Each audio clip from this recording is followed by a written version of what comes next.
नुआ मुहाण खोला को नहीं महाभारत।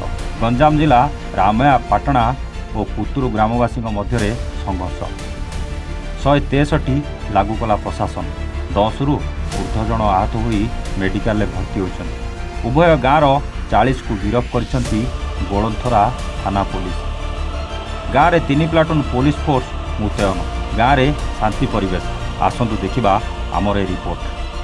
गंजाम जिला चिकिटी ब्लॉक रे नुआ मुहाण खोलिबा को नहीं 2 रामयापाटना और कतुरु ग्राम में विवाद घटना। गतकाली होइतिबा बैठक में गंडगोल को नहीं गिरफ हेले 40 ग्रामवासी। तेबे रामयापाटना गाँव 21 और कुतुरु गाँव 19 जन को गिरफ करछि गोलंथरा थाना पुलिस। उभय गाँव में काली 163 धारा लागू करछि प्रशासन। काली अपराह्न रे 2 गाँ लोके प्रशासनिक अधिकारी एवं पुलिस उपस्थिति रे बैठक होइतिला। किंतु बैठक चलता समय रे किछि ग्रामवासी परस्पर को विरोध करने सह पाटितुंड करथिले। एहा परे उभय गाँव लोकंग मध्यरे ठेंगा बाड़ी सह मारणास्त्र रे मध्य आक्रमण प्रति आक्रमण करथिले, जहा फल रे पुतुरु गाँव किछि जन आहत होइतबा बेले रामयापाटना रे किछि लोक आहत होइतिले। ब्रह्मपुर एमकेसी मेडिकल रे कतुरु गाँव टंकधर बेहरा, पार्वती बेहरा, दुर्योधन बेहरा, भानुमती बेहरा और जयराम बेहरा चिकित्सित होता बेले सेपटे रामयापाटनार 3 जन आहत निकटस्थ स्वास्थ्य केन्द्र में चिकित्सित होई गाँव को फेरी। आउ किछि जन भुवनेश्वर चिकित्सित होउछन्ति। उभय गाँव घटना को नहीं गोलंथरा थाना रे 2टी मामला रुजु होता बेले घटना संपर्क में सूचना पाइबा परे ब्रह्मपुर एसपी डाक्तर श्रवणा विवेक एम, सदर एसडीपीओ सह बहु पुलिस अधिकारी गाँव में पहुंची स्थिति परखिथिले। बैठक समय होइतिबा मारपिट को नहीं गोलंथरा थाना रे 2टी मामला रुजु होइछि। 3 प्लाटून पुलिस फोर्स 2टी गाँव में मुतयन होइतिबा सह शांति रक्षा करने निमंते पेट्रोलिंग करुछि। वर्तमान 2 गाँवर परिस्थिति शांत रहितिबा बेले 163 धारा लागू होइछि।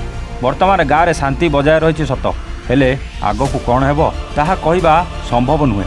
उभय गाँव कमिटी चयन सह शांति बजाय और आपस बुझामणा निमंते प्रशासन पक्षरु प्रक्रिया आरंभ होइता बेले किभଳି उभय ग्रामवासी मिसी शांति श्रृंखला बजाय रहिबो ताकू ही देखिबाकू बाकी रहिला। कौन हो जाए आम जगह माफिया बोले कि आम गलो आम पिला माला समस्ते कि गलो आम कि धरी पाइलुनि। डांगोड़ आम हाथ में डांगोड़ धरी पाइलुनि। जगह मापिबा जगह देखिक आइबा बोले कि गलु।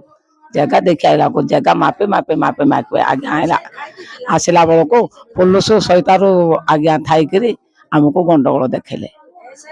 आम गईता पुओ को सब पिटी देले पाखरे थाई आज्ञा काको सुती लगेले, काको फेंटा कांचरे मारले, काको कातिरे माइले, काको छेलरे भूसिले। आम जगह को आम माफिया को आज्ञा आम जाइलु। आम जगह दरकार बोलिक आम कहीसु, आम माड दरकार बोलिक आम जाइनु आज्ञा। मो ना देवराज बेहरा कतुर ग्राम आम गाँव झगड़ा ये लगी होचे आज को प्राय 10 वर्ष तलर कथा।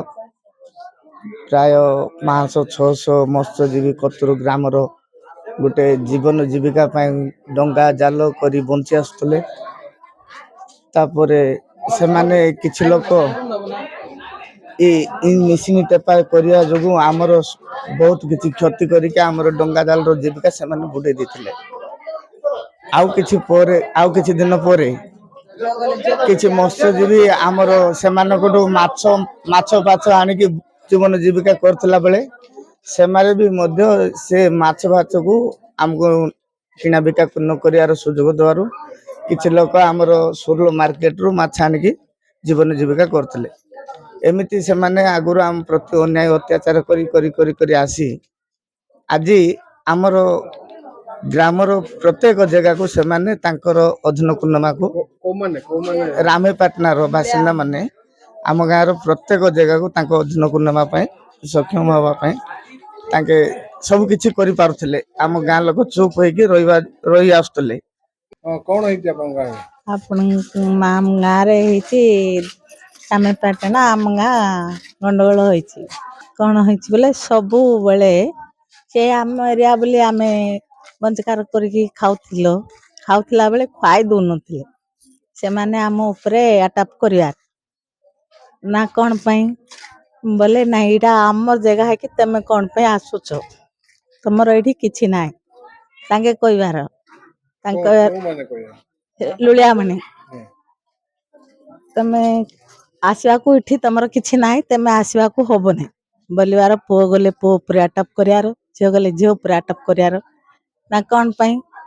ନାଇଁ ଏ ତ ଆମର ଜାଗାରେ ତମେ ଖାଇକି ତମେ ଆମ ଉପରେ ଆଟାକ୍ କ'ଣ ପାଇଁ କରୁଛ ବୋଲେ ସେମାନେ କହିବାର ନାଇଁ ଏଠି ତମର କିଛି ନାହିଁ, ଗାର କଟା ହେଇଛି ବୋଲେ ତମେ ସିଆଡ଼େ ରହିବ, ଏଠି ଆସିକି କିଛି କହିପାରିବାର ନାହିଁ ବୋଲି ତାଙ୍କେ ଆକା ବଞ୍ଚିକାର ହବାର।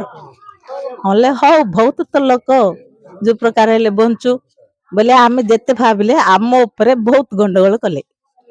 ଗଣ୍ଡଗୋଳ କଲା ବେଳେ ତାଙ୍କେ ଏବେ କ'ଣ କଲେ ରେ, କେତେ ବର୍ଷରୁ ଇଡ଼ା ଯାଉଥିଲା, ଏବେ